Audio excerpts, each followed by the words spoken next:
matibig na ito.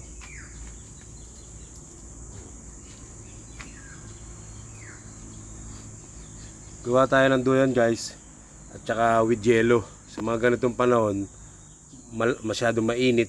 So dito tayo sa ilalim ng puno, no? Tsaka nagawa na rin ako ng duyan with tubig na malamig, no? Tsaka yelo. Ayan. Guys, sobrang init, diba? So gumawa ako ng duyan. Tinaligo dito. Alam nyo na ang kasunod dito, diba? Oh, duyan. Tapos tsaka tubig na may yelo. Siyempre. At nandito ako sa punong malaki, ang ating kaibigan na puno. Wow, puno. O, di ba?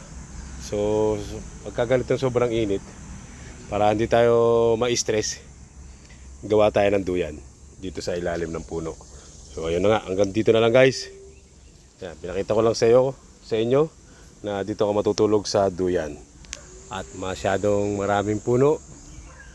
Ayan. So, let's go. Go to sleep. Pagkatapos kumain, di matulog naman.